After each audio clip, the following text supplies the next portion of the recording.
We are now calling to order the Township of Piscataway Council meeting of November 25th, 2025.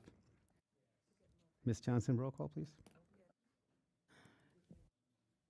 Oops, apologies. Apologies.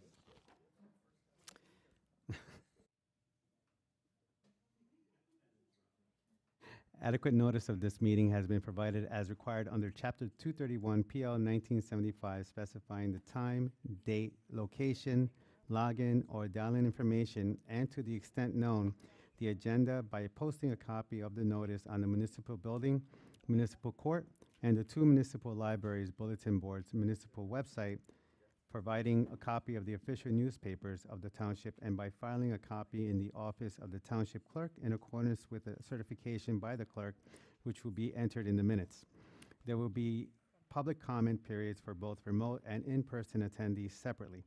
Each member of the public shall only have one opportunity to speak during each public portion. As the technology does not allow us to know if there are multiple callers on an individual phone line or logged-in user account, we ask that if you wish to speak, that you log in or dial in separately so that we can recognize you as a separate individual. Should you have any comments or questions, the Township Council is always available by email and phone, and you can always call the mayor's office during normal operating hours. Ms. Johnson, roll call, please. Councilmember Cahill, Here. Councilmember Carmichael, Here. Councilmember Leibowitz, Here. Councilmember Lombardi, Here. Councilmember Rashid, Here. Councilmember Ern, Here.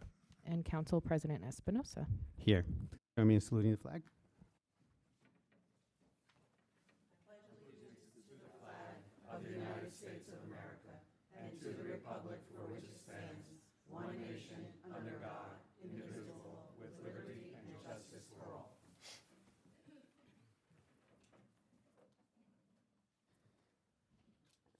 Thank you.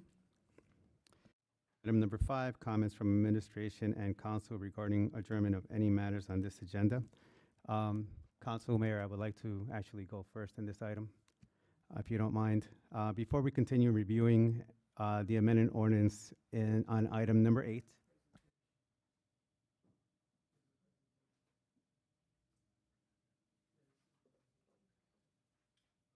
Go ahead.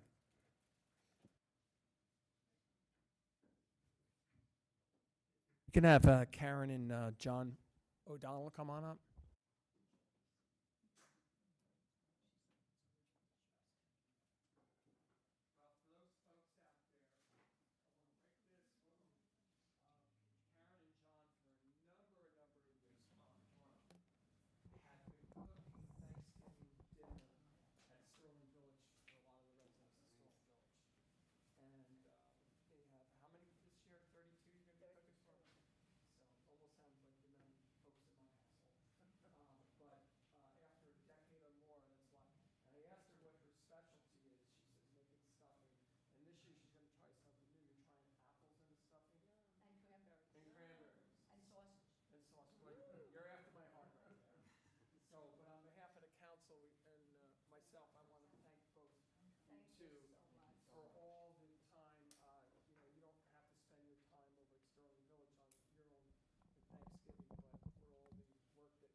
Thank you, Karen and John.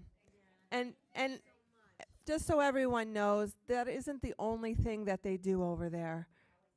She always ran the tag sale, they ran the bingo, so they've given endless hours of volunteer time to the senior center, to Sterling Village. Thank you.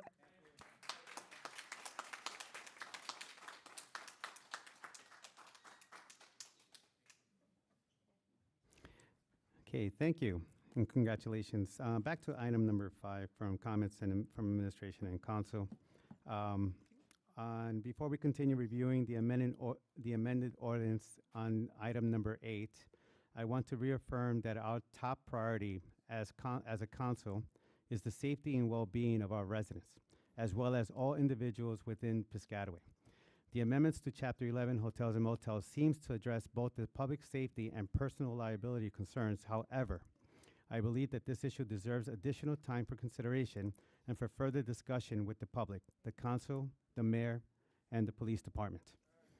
Therefore, I propose that we amend the ordinance and remove Chapter 11 at this time, and we consider Chapter 11 Hotels and Motels amendments in January, but we move forward with the remaining items in the ordinance for public hearing at the December 16th meeting. Thank you.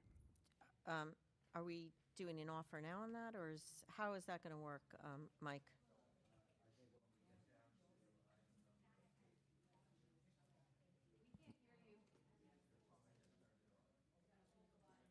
Hold it.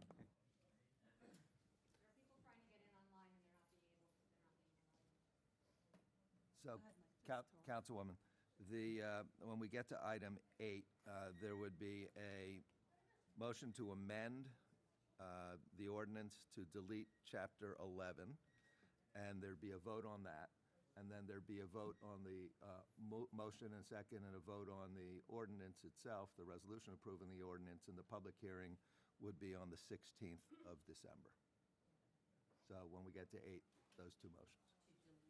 One to delete, one to amend by deleting it, and the other one to move to the public hearing on the 16th for the balance of the ordinance. Do we have the option to take all of it off and then bring it back as a first reading again?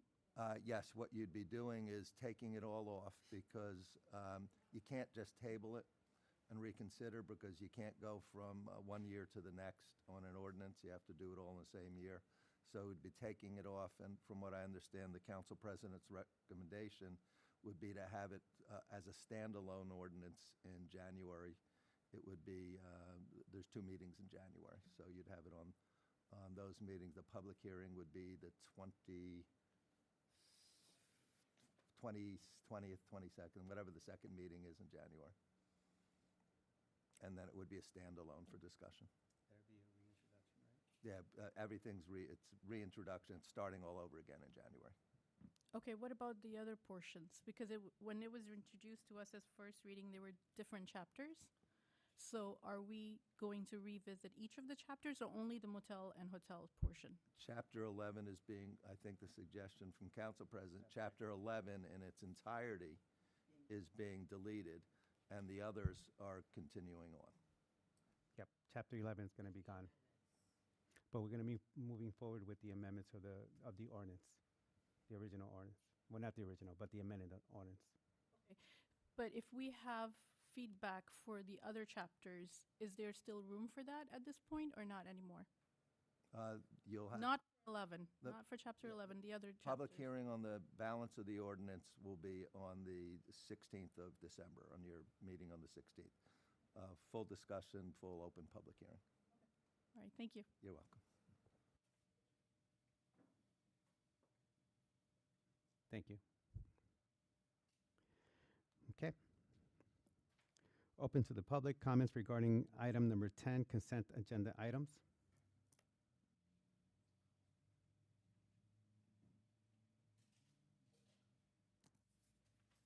I have a few questions. Oh, sorry. It's public part. For each public comment, for remote attendees, if you wish to speak at this time, please raise your hand either on the Zoom app or by phone by pressing *9. When it's your turn to speak, you will receive or hear a request to unmute yourself. Please click the prompt and press *6 on your phone to unmute yourself. At that time, please state your name and address and know that you have 3 minutes in which to make your comments. The council or administration will respond if necessary after you have completed any comments or questions. Ms. Johnson, do we have anybody in queue? Council President, there does not seem to be any remote attendees with their hands raised at this time. Thank you, Johnson. Opening to the in-person attendees. Again, this is for the consent agenda items. If you wish to speak at this time, please come to the podium, state your name and address, and know that you have 3 minutes in which to make your comments. You may take a seat after completion of your comments or questions, and the council or administration would then respond if necessary.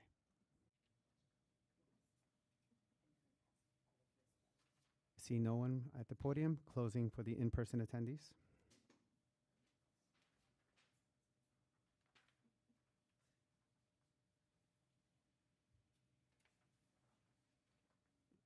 Ms. Lee Woods? Yes. Hello. I have a question about This is the professional appraisal at the top of Stratton Street South. Is this where we're covering up that waterway to connect the There's streets? going to be a new culvert bridge over that. In order for us to reconstruct Hancock, there's 2 very large pipes up there. We have to build that first. Because Okay, you sorry. can't, and I know you live over in that area, you can't, folks on 3rd Avenue and Pelmont and Southview are going to have an emergency access out. So when we go to construct on Hancock, the roads are going to be cut off for at least 9 months. That we won't be able to traverse that. So we have to build this one first to allow safety access when we go in and do Hancock. What's the ultimate Probably- solution? We're probably at least 2 years away from Stratton, at least. So, you know, my neighbors have a couple of concerns, obviously. One is about the traffic. So, the impact on the stream of the wildlife and all that. We have approvals from the DEP. Everything was filed and they signed off on everything. Okay, thank you very much. And then also on Q, which is determining the area in need of redevelopment on Possum Town. Down by Circle Drive North, right there, the property that's on Circle Drive in Possum Town. Across the street.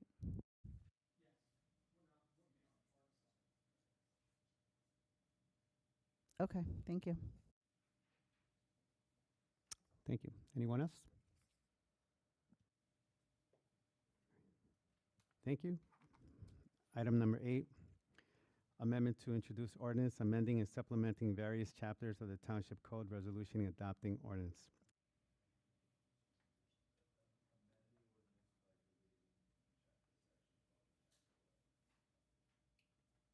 Motion to amend removing Chapter 11 and move forward the rest of the ordinance. To remove to amend and to remove Chapter 11.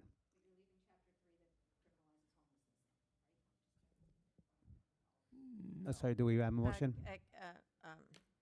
Council President, because it's not the public portion, but just to make sure everyone's clear, the council has all seen the amended where that piece has already been taken out. And so the amendment has already taken that piece out of it. What was it called? Peace and good order, something like that? Unlawful acts. That was already amended out of it. And when we received the amendment, the reason why the council president is putting forth to delete Chapter 11 is because in the amendment that was still included. But tonight, he's made a motion that we should look at that further and vote on it separately. So the piece about fining homeless people is already taken out of the amendment. Removed already. It's been That's removed. correct. So in the amended piece that you received from council, that piece was already taken out. I mean, we all just felt there's no reason. That was May- taken out before the amendment here, the current amendment, and now we're taking out the. It was taken out before we got the That's- amendment. that's That is correct. correct. Yep. May I say something? If there's so much back and forth, is it okay to just take the whole thing off? We all have enough time to review it, and then we vote on it together, rather than trying to piecemeal it, which way we're not even sure. Like, you know, are we taking out this chapter? Which one are we referring to? We're going back and forth. So instead of having that confusion, let's take the whole thing off and then do it in one go. There's no I confusion don't here. think I don't think there's such There's confusion. no other. Everything's I been mean, deleted I out. read through it. I read through it. These are all like, this is just a codification. We all voted for it on first reading. And then we took a look at it and decided there were some things that, like, I myself saw some things with large gatherings, right? That I realized, like a wedding or something, you don't want, you don't want somebody to get caught into it. But I mean, I've read through the other chapters. Me, myself, I realized that these 3 items, there were issues, and that's why we amend them. And so that's how we move through the process. If you have questions about another part of it, it's certainly the time to bring it up. Yeah, have things like noise ordinance in here too, also. I know a lot of the council members know we've had a huge problem with these unregulated pop-up parties. Every one of us has gotten calls. Some of these parties are ending up having 800 to 1,500 people showing up at somebody's doorstep. 2,500 on Michael Street. Right Wasn't next there to one my in in-laws. Mountain Avenue? This all over. We just had another one back on Halloween night over in the Irishtown section. Over 700 people showed up, and they were collecting cash at the door and selling alcohol to underage minors. The community that has this problem. Councilwoman Rashid, did you see that amendment made to the large gatherings? I did not have enough time to go through it. This was given, the amendment was sent to us 7:30 yesterday, and we're voting on it today, which is, we don't have even 24 hours to review it properly. I would think it would make more sense to take it off. We read through it, whatever concerns we have, we can work through it, and then we vote on it. I don't think it's enough time for all the stakeholders to understand the implications of it. Council President, it's up to the individual. I would just vote no then. I'm okay just- moving forward with the. I mean, I proposed- read through There's a the lot of amendment. and the important stuff removal that and needs the to be done removal tonight. of 11. I read through the amendment. I raised my concerns. My concerns were addressed, and council revised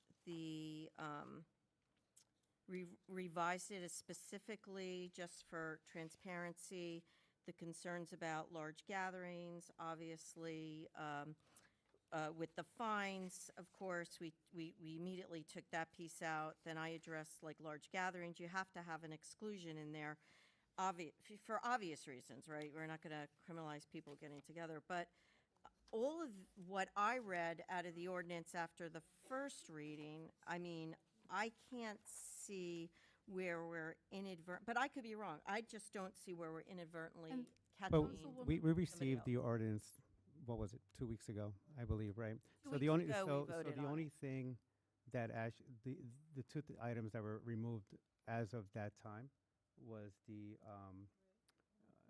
that's right, number 11, and what was the other one? And number 3. So if we read through the ordinance 2 weeks ago, then the only thing that's really taken out is really 11. And I'm sorry, what was the other one? Section 3, exactly, Section 3.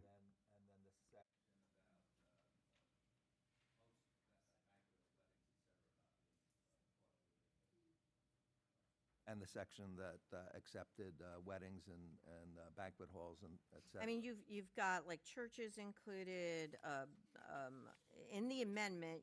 I mean, in that one, it could be, definitely could have inadvertently caused, an issue, but protests are excluded.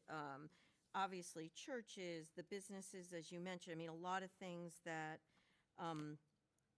with no really, intent could have been caught up in that. In terms of that, it looked to me, if you look at it, you should have it now, Councilwoman Rashid, at least in that section. And if you look at the exempt group under the new, the amended, and that seems to me to also have been a section of the ordinance that would be definitely a hot topic and not, and inadvertently penalizing people. I mean, certainly you could look to see if you felt like something else was missing in there, for sure. It feels like to me that council included enough exemptions that we wouldn't catch somebody that would interfere with their business, or political organizations, or churches, and obviously those people are exempt, are also not, my understanding, Counselor, is that they would not be abiding by that 8 a.m. to 10. So like if you had a wedding or you're a restaurant where you have maybe a large party, or a private hall, let's say a firehouse or something, they might not have to exactly be done at 10. That's my understanding, is if they're exempt from that time constraint. May I ask a question? So if this, how does the public see this copy of the amended information now? Last night it was published. All these new additions were published last night.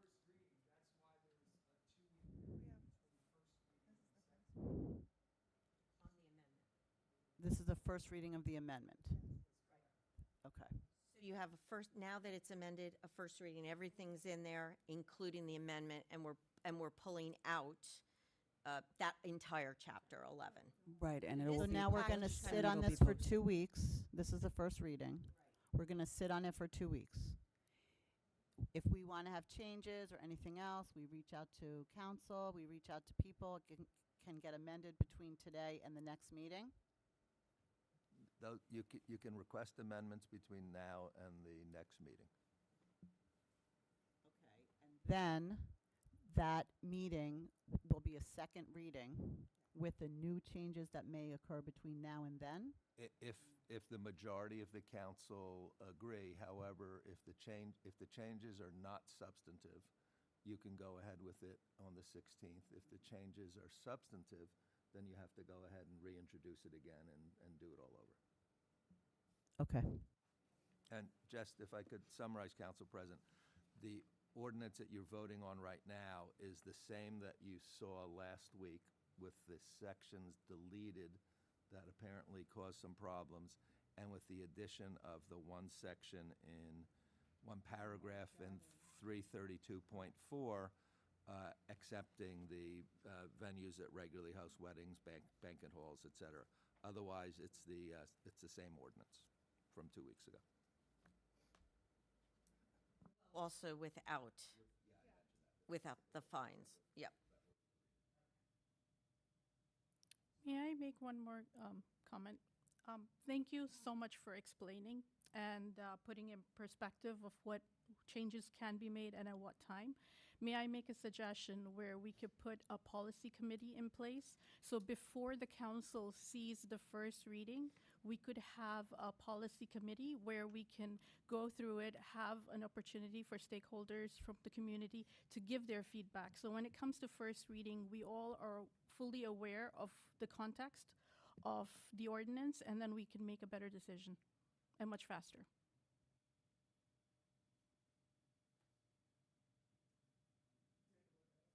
I mean, there's no reason we can't talk about that as a council to see if we can put together a I have to make a conversations before are good. I think ultimately, if I could, Council President, just say is that there's this ongoing issue that some people were not aware of. I mean, through the years, I've known of it. I go out to eat, and the owner of the restaurant is talking about the issues there. And of course, we have a police blotter, right, of these issues. My concern is for the safety not only of our Piscataway residents, but anybody who's even a temporary resident, right, at the State Hotel. There's a major, major issue going on with some of our extended motels where we, as a governing body, need to look at what levers we can pull to change the behavior of bad actors. That's both with the hotel operators and then also with potentially others who contract with that motel operator. And you can't really discuss anything further than that here without really going into it. But the point being is that at the end of the day, there are people who are temporary residents of Piscataway who may be in those motels who are in sort of harm's way, right? And it's not a great place, especially for minors. And we need to address that as a governing body for our duty to protect our residents, whether that's temporary residents or permanent residents. And we Well- can absolutely discuss the ways to do it, but at the end of the day, the governing body will have to make a decision based upon the police reports, what's happening there, and knowing that some, even minors, could be put in a position at no fault of their own to be in a dangerous space. And we want to make sure that no matter what, that is addressed. And that's a big thing here. And I think at the end of the day, that's the lens that we have to look at it, is how are we protecting our residents while also trying to provide better resources and opportunities for folks who are there at no fault of their own. That's right. Sarah, that's the reason why I wanted to put away Chapter 11 now, so we can have those conversations with the police department, so that way we're better informed of what's really going on over there before you make a decision. So that's and to your committee question, that's us as council, we want to get informed first before we kind of make a decision and then inform the public, et cetera, or inform the public. Or was that a motion that you made to make that commission? I was asking,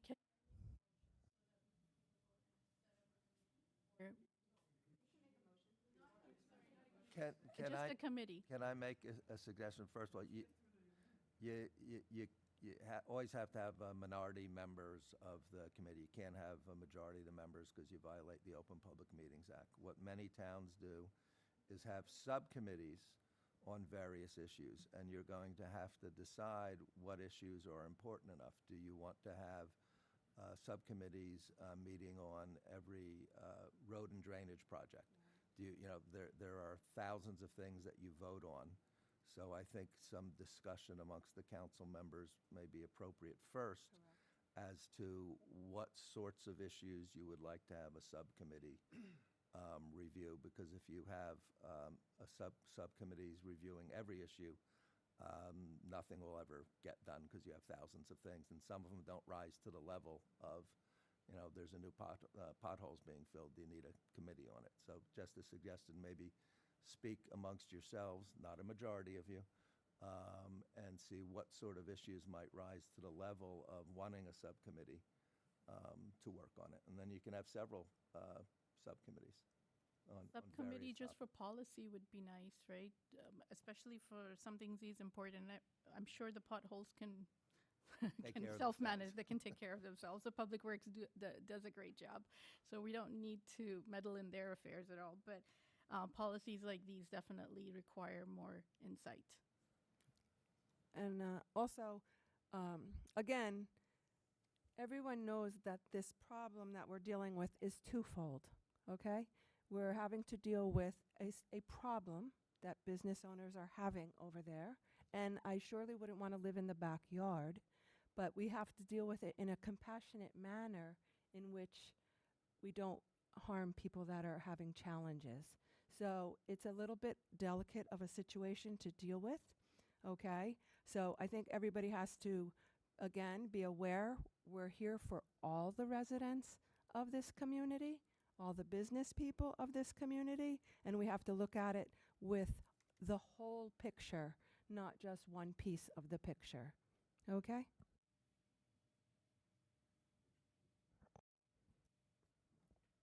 Thank you. Council President, I believe you made a motion to amend the ordinance by deleting Chapter 11, and I didn't hear a second.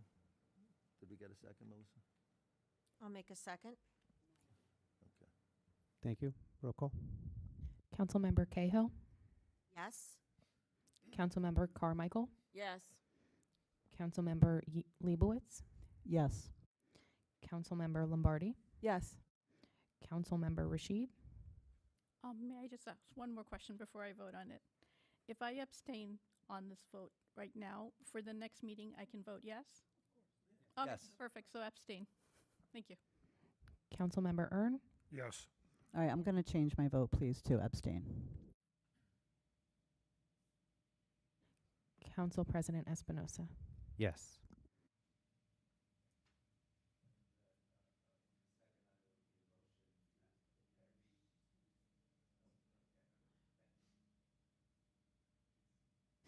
Be it resolved by the Township Council of Piscataway Township, New Jersey, that an ordinance entitled Ordinance to Amend and Supplement the Revised General Ordinances of the Township of Piscataway, County of Middlesex, State of New Jersey, amending Chapter 2, Administration, Chapter 3, Police Regulations, Chapter 12, Parks and Recreation Areas, Chapter 16, Housing and Rent Control, Chapter 17, Property Maintenance, Chapter 22, Solid Waste Management, and Chapter 23, Sewers and Wastewater. Be and is hereby amended that it be published in the official newspaper and that a second reading and public hearing be held at 7 p.m. prevailing time at the Piscataway Municipal Building, 455 Hose Lane, Piscataway, New Jersey, on the 16th day of December 2025. Be it further resolved that a copy of this ordinance shall be posted in at least 2 public places within the township prior to the day of the second reading and final passage, and a copy of this ordinance shall be made available at the office of the township clerk for any interested member of the public. Thank you. May I have a motion? Motion. Second, Councilman Aaron. Thank you. Ms. Johnson, can I have a roll call? Councilmember Cahill, Yes. Councilmember Carmichael, Yes. Councilmember Leibowitz, Yes. Councilmember Lombardi, Yes. Councilmember Rashid, Abstain. Councilmember Ern, Yes. Council President Espinosa. Yes.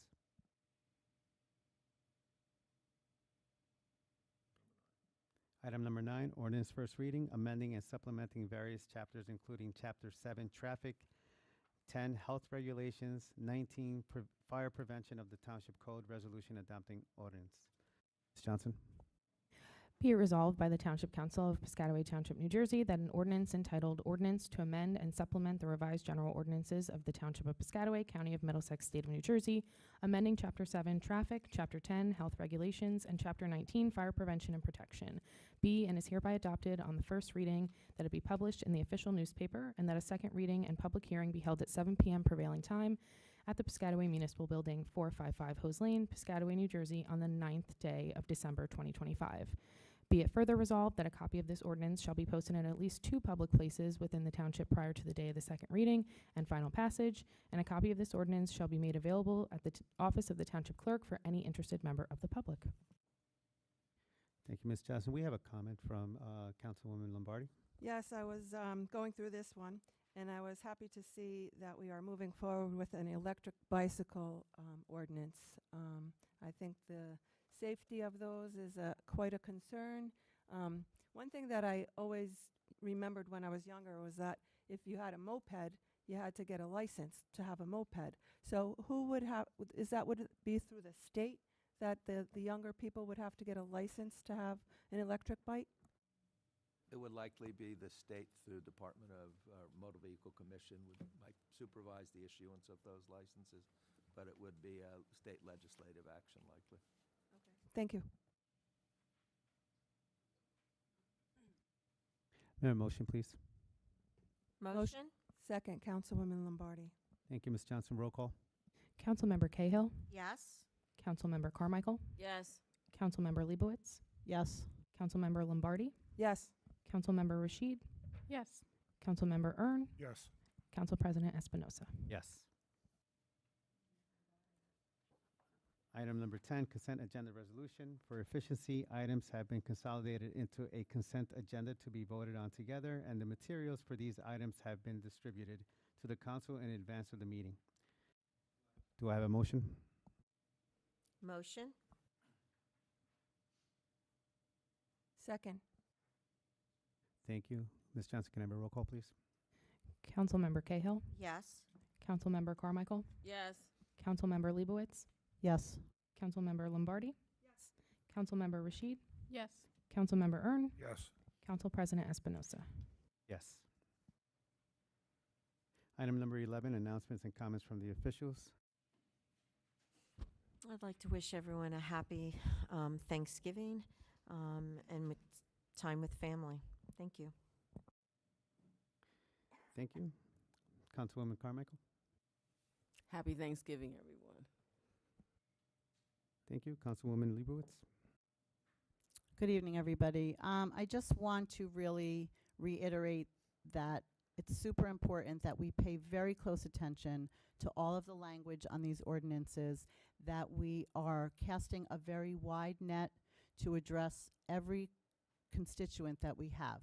We have people that are unhomed, and maybe they lived in Somerset, but they have no address. So they could have been in Piscataway, and then they were in East Brunswick, and then they were in Somerset, and then they were in Union, and now they're back here. So I think it is very important that we continue to have these discussions and that we craft the words very carefully so that they do take into account everyone and every component. I think the commissions are definitely something for a hot and important topic like this that we form. And so I also want to thank all of the residents who reached out and are paying attention to what we do, because words matter and what we do matters. And of course, I do wish everybody a happy and a healthy Thanksgiving. Thank you. Councilwoman Lombardi? A good time was had by all at the Senior Center this afternoon. Also, happy Thanksgiving to everyone. Happy, healthy. Thank you, Councilwoman Lombardi. Councilwoman Rashid? Of course, happy Thanksgiving. Have a safe trip if you're traveling on the road. It's supposed to be wet and busy, so safe travels. I was at the League of Municipalities last week, my first time attending. I did 2 full days of sessions and looking forward to applying all that I learned and working towards a municipal leader certificate. So thank you. Great. Councilman Ern? I just want to wish everybody a happy Thanksgiving. Thank you. Mayor Waller? I might go stop over with the O'Donnells, stop by and check out our stuffing. But in all seriousness, I was out on Summer Shade today, this morning, with Councilwoman Carmichael in regards to looking at that'll be the last road that we button up for the season, and then the asphalt paving season's over with until the spring. Great. Business Administrator Paula Casarelli? Thank you, Council President. I just wanted to, I've been talking about these grants. Well, we finally got the grant agreement from the EDA for the financial support for the ecological park. That's for $290,000 this year. Wonderful. And then $2.9 million for next year. So that's great. I will continue to work with Mayor Waller. As a matter of fact, we are working very diligently together to get some more state disaster recovery monies to support our community center and our road infrastructure projects, which are absolutely eligible. And we don't want to give any money back. This is New Jersey's money. So I want to thank Mayor Waller for, he's a very tenacious mayor in getting funding for the township. And I appreciate working with him with that, and the council as well. So thankful for that, and happy Thanksgiving to everybody. Thank you. Thank you. Township Attorney Michael Baker? Happy Thanksgiving, and I look forward to Roger's return in 2 weeks.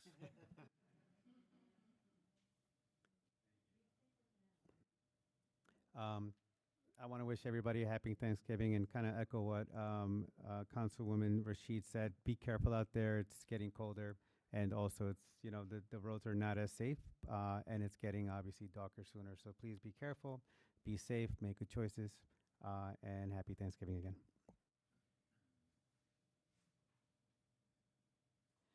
Okay, item number 12, agenda session for December 2nd, 2025, ordinance second reading, adopting redevelopment plan for 1028 Stelton Road, block 5401, lot 1.02, resolution adopting ordinance. Ordinance second read, any questions on that item before I continue? Okay, ordinance second reading, amending salary and wage, ordinance open to public, resolution adopting ordinance. Any questions or concerns for that item? Ordinance second reading, adopting redevelopment plan, block 6201, lot 6.02, and block 7401, lots 2.02 and 2.03, open to the public, resolution adopting ordinance. Any questions on that item? Moving on, ordinance. Can you just give me a ballpark of where that's located? Block 6201? It's across the street. It's a street on Stelton? Oh. Thank you. Thank you. Ordinance second reading, bond ordinance, various road improvements, 6,724,747 slash $5,990 million dollars. Open to the public. Resolution adopting ordinance. Any questions on that? Okay. Item number 13, to the public for remote attendees. If you wish to speak at this time, please raise your hand either on the Zoom app or by phone by pressing *9. When it's your turn to speak, you will receive or hear a request to unmute yourself. Please click the prompt or press *9 on your phone to unmute yourself. At that time, please state your name and address and know that you have 3 minutes in which to make your comments. The council or administration will respond if necessary after you have completed any comments or questions. Ms. Johnson, do we have anybody in queue? Council President, yes. I am asking the first person with their hand raised to please unmute themselves. Hello, my name is Brian Rack, 1247 Brookside Road. I'd like to encourage you to not pass these ordinances that you're trying to do on the 16th. The noise ordinance is very badly copied from the Township of Washington. It copied all their noise levels and restrictions, but included none of the exceptions. I mean, this is kind of like the large gathering ordinance. As written, you can't mow your lawn because a lawnmower is louder than the allowed decibel levels, and there's no exceptions. There's also no exceptions for construction or any sort of heavy machinery. Even if you pass it like this, it seems like you're just going to selectively enforce it, and that doesn't really make a ton of sense to me. The hotel guest book ordinance has actually been to the Supreme Court already, City of Los Angeles versus Patel, and was ruled to be unconstitutional in 2015. So I'm not really sure how that made it on the list in the first place. And then I was surprised to hear that we have a police blotter because I've been all over the township website and not seen any mention of that anywhere. So I'd love to know where that's being posted. That was it. Thanks.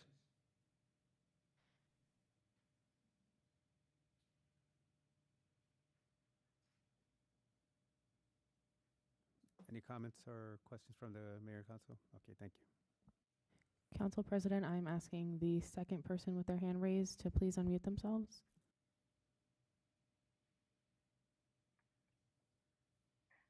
Good evening. My name is Jessica Cradaville, 1247 Brookside Road. Can you hear me? Yes, we can hear you. Great. So first of all, I had a question. Is all of Section 3 eliminated from this ordinance that you're thinking of bringing on the 16th? Yes, it is. Okay, so we don't need to cover any of the making homelessness a crime. I did just want to cover that. I'm sorry, Jessica. These Ms. Crivel. Ms. Cradaville? Ms. Cradaville, it's Section 3-23.1, unlawful acts has been deleted. Okay, but not all of it. You're saying that large gatherings is still in there, and the Section 3 dealt with noise ordinance. Large gatherings is a different section. I'm sorry, what I'm looking at that I had prepared in advance said Section 3-32 is large gatherings. Was I incorrect, or have you renumbered it and not made it available to the public? 332.4 is the only thing that was amended. The remaining part is 332.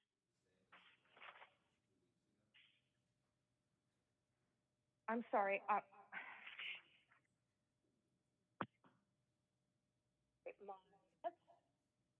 Under exemptions, 332.4 is the exemptions. Okay, so that's been amended, but no other parts of Section 3 of the document have been amended?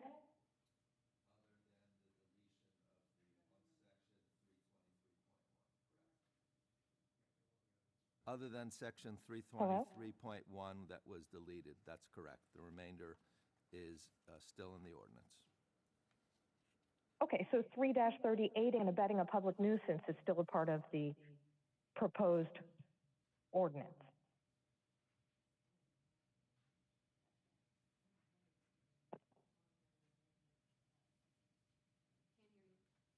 Hello? Ms. Cradaville, state that paragraph again. 3-30, aiding or abetting a public nuisance? it sounds like there is a lot of confusion on what's in the ordinance. No, that definition still remains in the ordinance. Okay, so it's very interesting that you failed to define public nuisance at all in the ordinance. And I think that it's possible that this could absolutely be used to maybe hassle people who don't need any more hassle.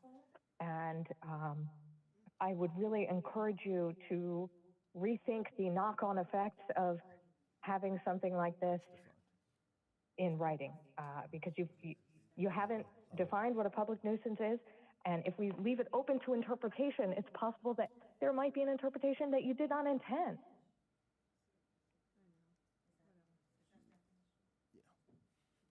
Is that Okay, thank you. Council President? A question was raised about the definition. Public nuisance is a defined term. It's the first defined term under Section 3-30.2.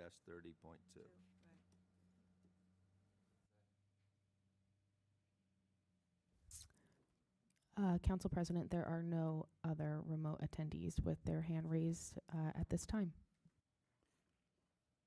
Thank you. Oh, hold on. Close. Hold on. One more. I'm asking the individual with their hand raised to please unmute themselves. Hi, this is Kylie Deneen from Oldbridge. I stepped away from the computer to the bathroom for a minute. This is public comment on any subject matter, right? Correct. Thank you. Yeah, so I just wanted to first thank you for pulling Chapter 11 for further consideration tonight. I know some people may know me from local politics, but I have, over the course of a decade, had a really small homeless charity that we've kind of chipped away at different things at over the years. And so I wanted to just provide a little bit of perspective. I just wanted to say, first and foremost, some of the issues that have been raised, especially that Councilwoman Cahill raised, it is unfortunate in general that municipalities have to be dealing with these issues. I view this as a federal issue, first and foremost. Americans need housing, and this federal administration is not addressing that, and it's very upsetting that then it gets pushed down to states, which gets pushed down to counties and municipalities like yours. I do have concerns going forward about placing restrictions in general on residency in hotels. I do think that that's something that should be up to the hotel operators and the people staying there, not just for the sake of homelessness, but also for the sake of any of your residents who, let's say, for example, there is a sick resident and they have somebody visiting from out of state to be able to try to take care of them, or instances like that in which you may see extended stays in your hotels to be able to take care of the needs of longer term residents. Issues like that come up all the time. I don't think that this is a great avenue to start going down in the long term, not the least of which is I don't really feel like it is fair to neighboring townships. I think that this should maybe be kicked up to the county. Like New Brunswick in particular, right, already has to do so much work on this issue. And I think it creates an unfair onus on them to have more people potentially be pushed into neighboring towns. I think the best way to handle this is to kick this upward to the county and to the state to make sure that we are funding appropriate placements. To Councilwoman Cahill's point as well, you know, hotels for some of these people are absolutely not an appropriate place to be long term. And we have what's called PSH, Permanent Supportive Housing, that as housing advocates, we are encouraging further funding of. And that's ultimately what we want to see happen. But we have to absolutely make sure that we're not criminalizing homelessness on a local level. And in the process of doing so, also be placing a further burden on neighboring towns and on long-term stays for the relatives and the friends of people who are already long-term residents inside your township. Otherwise, I think what just happens is this creates a domino effect, Thank and you. it gets blown up into a bigger issue. So, thank you. Thank you. Council President, I just want to note one thing that the caller just mentioned about, not criminalizing. This is not what, that's not what we're going to do. And that's not what's going to be even, there's going to be like no gray area. And we can't really, at this point, without having like all of the facts, but we know some issues going on there. My concern is that when contracts are made and folks are put there who, are trying to make a better life for themselves, I'm not talking about the unhoused, others who may have had issues that cause them to, have to serve some time, but then there are bad actors, right? The last thing we want is for our neighbors to have any kind of minors put in a place that could put this child at risk. Now, that said, I would like to make a plug for Middlesex County. Middlesex County does have a great program that helps folks better than some other neighboring counties with that more long-term housing. But there's a lot of work to be done, for sure. If I can just comment on that. I have been trying to support a Piscataway resident that is experiencing homelessness. And it is a very daunting, very difficult to navigate, full, so this person can't even find a spot. So yes, we have a system, and we're not here to solve the county, but none of it is easy. And if you have any type of learning disability or lack of resources to try and navigate these systems, is very, very difficult. Doubt, agreed. Thank you. Council President, I'm asking the next remote attendee to please unmute themselves. Yeah, hi, can you hear me? Yes, we can. Yeah, Craig Womack, 3 Lake Park Drive. Do you have instructions on how to access the police blotter? Is it on the township website or somewhere else?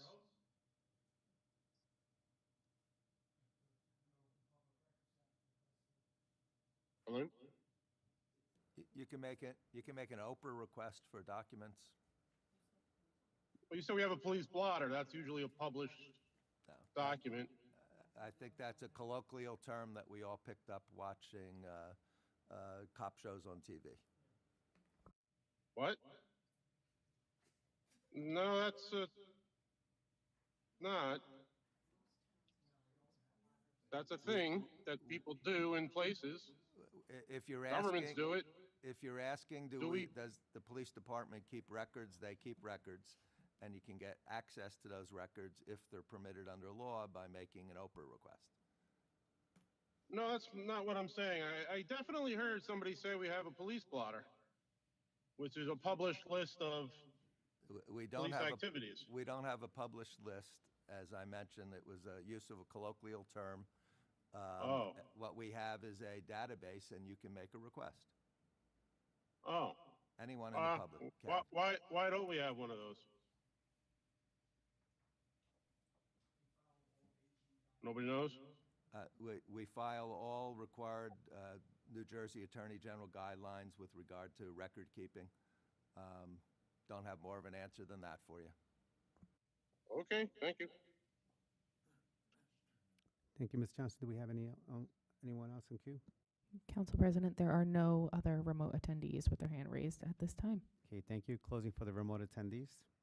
Opening for the in-person attendees. If you wish to speak at this time, please come to the podium, state your name and address, and know that you have 3 minutes in which to make your comments.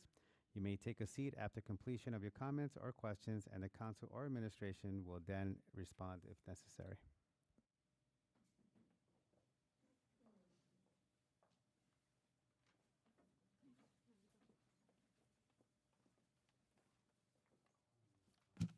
Ed Marsh, 113 Wyckoff Avenue. Greetings. I'd like to say a few words about housing, not handcuffs. I urge you, the members of the council, to reject any ordinance that would criminalize homelessness, invade the privacy of Piscataway guests and residents, and implement other punitive measures. Homelessness is almost never a choice. People become unhoused for many reasons. These include foreclosure, poverty, unemployment, mental illness, and physical injury. According to my computer's AI, artificial intelligence, individuals in the LGBTQ+ community experience higher rates of homelessness, particularly among youth. Factors such as family rejection, discrimination, and stigma contribute to this issue, with LGBTQ+ youth being significantly overrepresented in the homeless population compared to their peers. Don't criminalize poverty and homelessness. Thank you.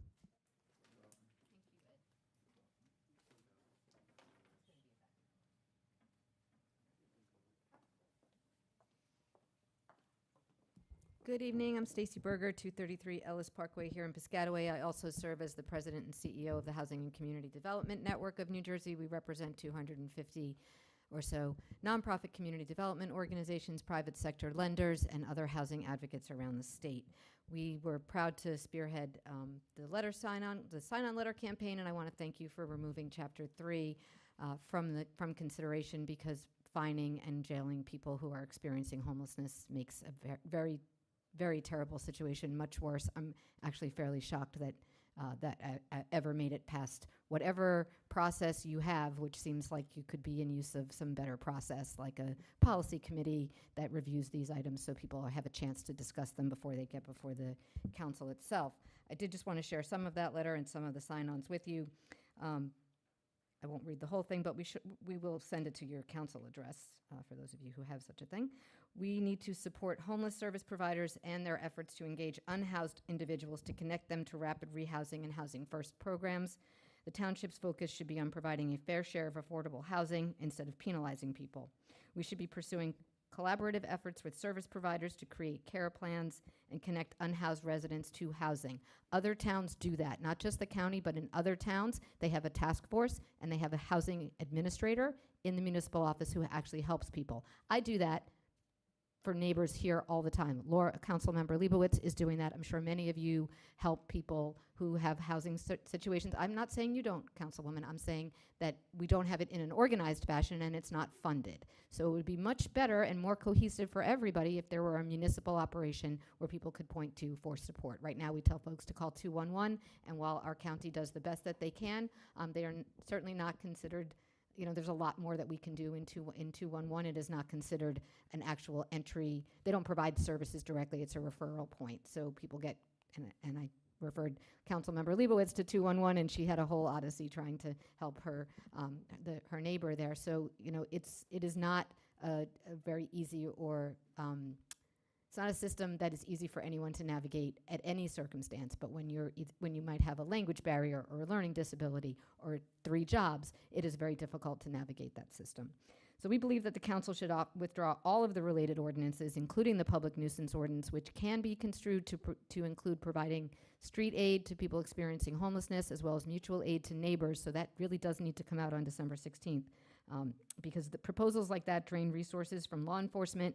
The motel and hotel provisions you're considering really will drain police resources, as well as potentially violate people's privacy. The idea that the township would allow the police to demand a list of hotel guests from every hotel and motel. I don't know what you all think our police should be doing, but I definitely don't Thank you, Ms. Berger. that they should be policing where people are staying and for how long.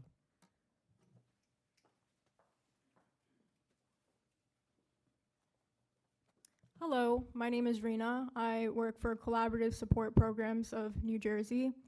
So I just had to make a point about Amendment 1121, the registry, and also I believe it was 1122, length of stay, that is still being up for debate. And what I've gathered from what you all have been saying is that this is becoming a problem because of minors and those who are staying in hotels or motels. And that this is not a direct hit to those who are dealing with homelessness, but rather it's more, you're more worried about returning citizens and those who are actively trying to improve their lives and actively trying to make something of themselves, whether it's trying to find a job, trying to find a place to stay.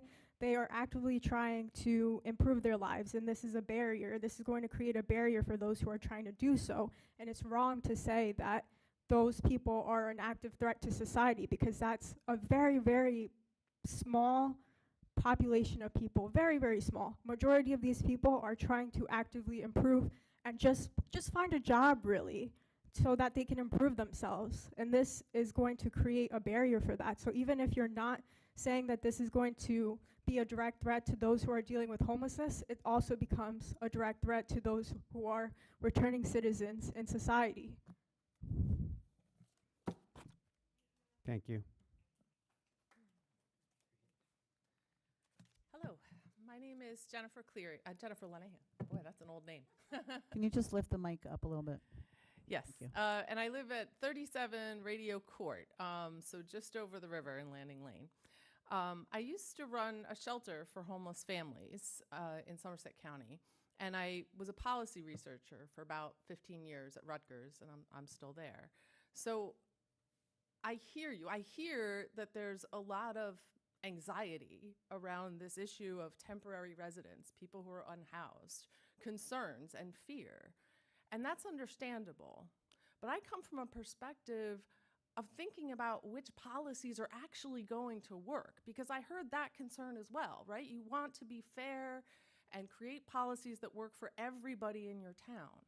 So if you don't mind, I put together a little handout. Could I come up and share?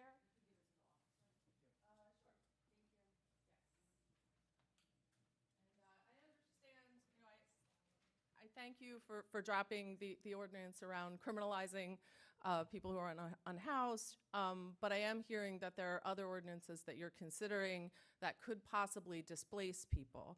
And I really agree with the caller online earlier who advocated working together with other towns, getting the county involved, bringing this up to the state, and seeking funding and policy solutions that actually work.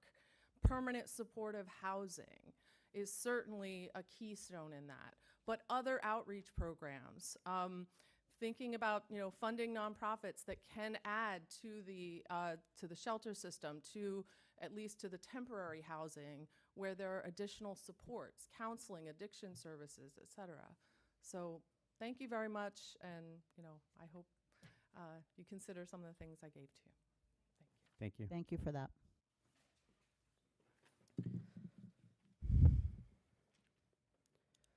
Please state your name and address. My name is Ryan Espinosa, and I live 1 High Point Way. First off, I would like to thank you guys for dropping the whole criminalizing homelessness. I think it's a very huge problem, not just in Piscataway, but in America itself. It's a huge problem that everybody needs to unite and come together to solve that issue. However, I see in this whole community that we're so divided that we can't even agree with each other, and that some people just don't want to listen. And as an 18-year-old, fresh adult, I would like to say that I'm disgusted with some of the people who show themselves in these meetings or in this community, because some of you are so full of anger, and that's justified with a topic like this. However, as a community, we can solve problems greater than ourselves, and we have intentions that are so pure, and we just need to go about it in other ways. I honestly think it's disrespectful that some of you show yourselves in somebody's presence, like me, a young individual, and I think a lot of you are treating kindness as a privilege rather than it being the bare minimum, and everybody should look at the views with compassion rather than anger. And I'm honestly disgusted with most of you. Thank you. Thank you.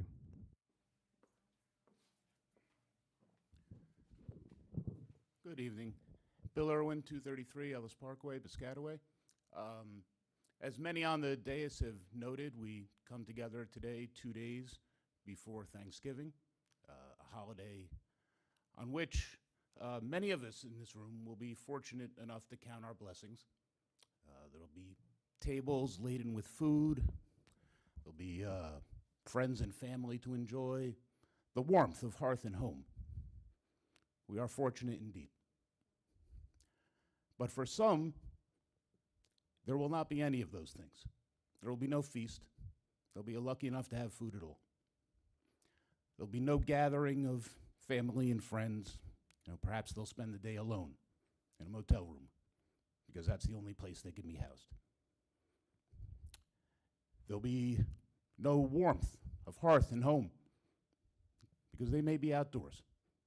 And the only warmth they're worried about is how they're going to keep their body warm that day and the next through the winter. And as the holiday season wears on, we'll hear the refrain, peace on earth and goodwill towards all. And those words will mean a lot to a lot of people. But ultimately, the measure of our goodwill is how we treat the least fortunate among us. Accordingly, I'm thankful that the council has struck Chapter 3-23.1 from consideration and Chapter 11, and I hope to not see them resurface. Thank you and happy Thanksgiving. Thank you.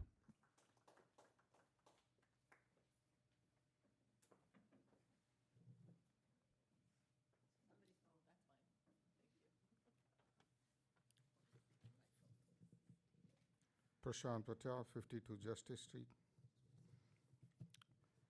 Good evening, Council and fellow residents. My favorite part. Before I begin, a quick note to keep things clear under our state ethics rule. I am a Piscataway School Board member, but I am not here representing the school board. I am speaking tonight purely as a private resident, speaking my own views, not the Piscataway School Board's. My favorite part. I'm here to oppose the proposed changes to our municipal code that would criminalize people experiencing homelessness, including fines, jail time, hotel stay limit, and new requirements for hotels to turn over guest information on demand.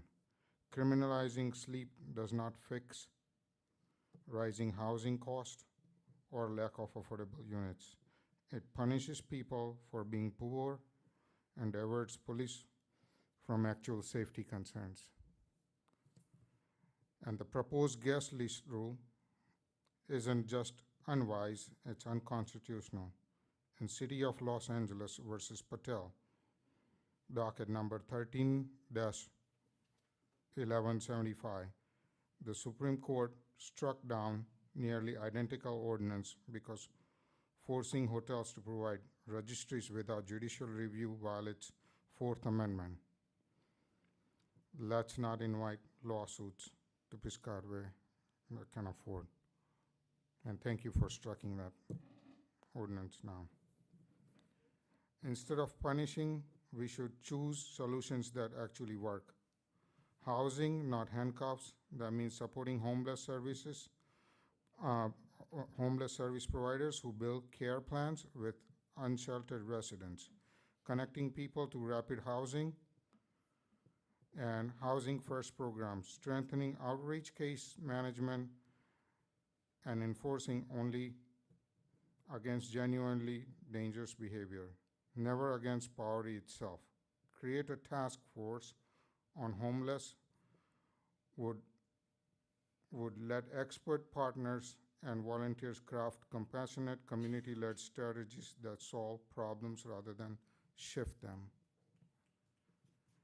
And there is a concrete, life-saving step we can take immediately. Open a code blue shelter or warming center right here in Piscataway using an existing municipal or community space on freezing nights can prevent hypothermia, reduce ER visits, and create viral link to services that help people move towards stability. Thank you, Mr. Patel. Piscataway can lead with dignity, compassion, and common sense. I urge Council to withdraw this punitive ordinances and choose solutions that keep people safe and housed, not criminalize. Thank you. Thank you, Mr. Patel. Council President, if I may, I know he's not here acting as an official capacity. However, the governing body on the Board of Ed sitting on a $36 million reserve. They can actually easily donate some of that money. Yeah, so to do that. Totally irrelevant. Excuse me. I think I have the floor. The bottom line is, back in March, I sent numerous letters to all the board members, and each one of them say, well, I can't speak. So who's going to speak for the Board of Ed? And, you know, the questions I had asked, which was pertinent to the budget process, where it was the largest tax increase in the history of this town, where people are still coming in to this day. So I just, something's got to give over there. Somebody's got to be able to answer the questions. That's all. That's all the answer. We're also not being sued like many school districts.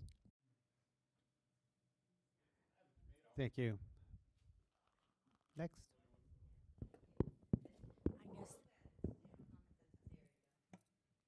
Thank you all. I'm here as a visitor. I live in Randolph, Massachusetts. My name is Sandy Cohen. I'm visiting my family, Stacy Berger and Bill Irwin, and I've never attended one of your council meetings. I have attended many in my town, and I'm appalled at the kind of legislation that you're proposing. This would not be allowed in our town. We are a welcoming town. We put that in our information that goes out to new residents. We have services, and as Mr. Patel said, we do have warming centers in the winter for homeless people, and we do have homeless people, but we welcome them. We don't shun them. And I find this council to be somewhat appalling in that you want to penalize homeless people. And if I were to come and visit for a lengthy stay of time, I would not want police checking on me. It would be an absolute deterrent to coming to visit if I checked into a hotel and I stayed for 3 months for some inexplicable reason. So this whole proposal needs to be abolished, period, end of conversation. It's just unfair, unjust, and cruel. And God help any of you who wind up being homeless.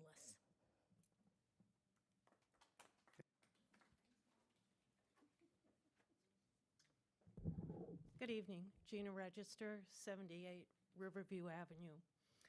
So while you're creating policy, and I know this is a difficult issue to tackle, please, I just urge you to keep in mind a few things. The National Coalition for the Homeless said U.S. homelessness hit a record high in 2023-2024. And the major reasons for homelessness are the lack of low-cost housing, limited scale of housing assistance programs, lack of affordable health care, domestic violence, mostly against women, but it's on the rise against the LGBTQ+ community. And then you have mental illness.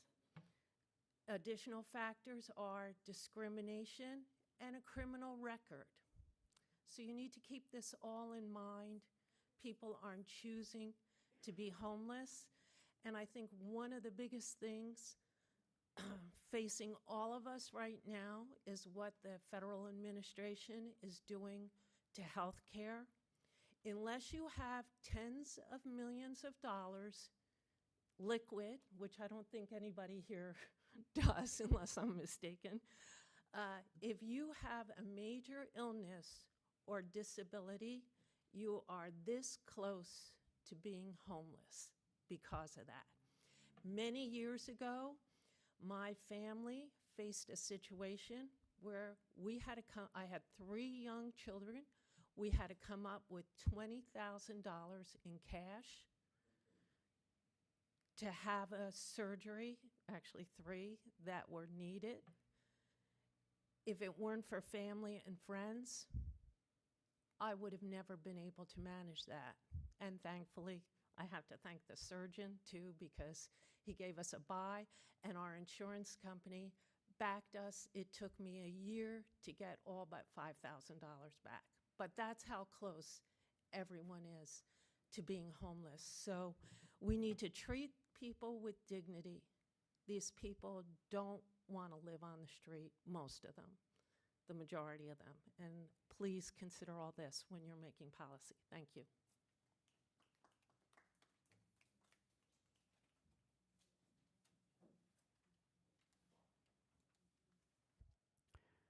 Okay, thank you. I see no one else at the podium. Closing public portion for the in-house attendees. Motion to adjourn. Motion, Councilwoman Lombardi. Second. Second. Any opposed? Meeting adjourned.